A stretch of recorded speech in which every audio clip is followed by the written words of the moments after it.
what is your strategy around tech, operations, outsourcing, whatever we're working, right? One of the things that we used to always feel and we define as the tech stack, right? Like this is the table stakes you have to have. And this is the then where things are going, and you might want to think about based on your business requirements, priorities, budgeting, and all of that. And I think your point about what is table stakes today for these BPOs is a really and internal, I'm going to take it back to my clients' internal operations as well, is Yeah. changed so drastically. So how big is that gap, Corey? Because I'm with you on the overselling. AI companies are overselling capabilities. BPOs are sometimes overselling capabilities. Really doubling down on that and really knowing and having them show you what they have is a big part of what we bring value also on, Yeah. and helping clients figure that out like you all do. But how big do you see that gap between the market and where they're really at and what the market wants or needs now? Yeah, that's a great question, and we've got a really interesting perspective on this.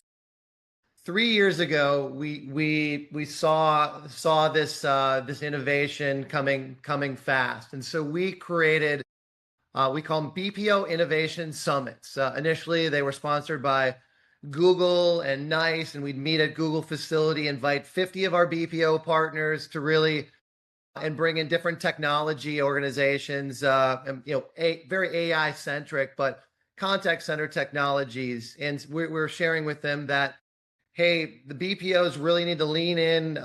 The old school that I just described with just extending CRM and telephony is no longer the case. So you need to lean in from a differentiate standpoint, build your tech stack, build your use cases.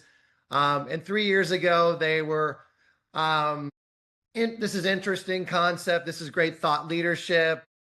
We had some great events, but the adoption rate wasn't, and the seriousness wasn't there. And then, so this is 2023. In 2024, we do 2 summits a year, and again, same theme, 50 BPO partners. We talk about thought leadership, trends in the industry, technology speakers, and there was a little bit more engagement, that adoption rates, but it wasn't like the sky's falling. 2025, we had two summits. The last one was in Chicago in October, and it's real out there. So people were in the front row taking notes and we were talking about these like table stakes right now. And we're talking about use cases, and they get it now. And like literally they weren't even incorporating as much in their new business pitches. They weren't talking about outcomes. They weren't really using that as as a key differentiator in the marketplace. And I want to also clarify, our most of our network is mid to upper size BPOs from 5,000 seats to 50,000 seats, mid market defined. So we're not typically with the big billion-dollar publicly traded players. We do work with them on occasion, but the vast majority is within this middle market BPO. So in the last year, the adoption rate, the use cases, and the seriousness has escalated dramatically.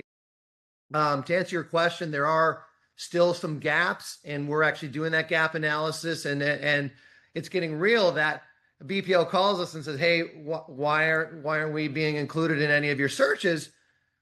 Because you don't have accent neutralization and agent assist in your tech staff. If you don't have these 5 standard pillars, we're not taking you as seriously as we did 2 years ago as a BPO part." So it's getting real.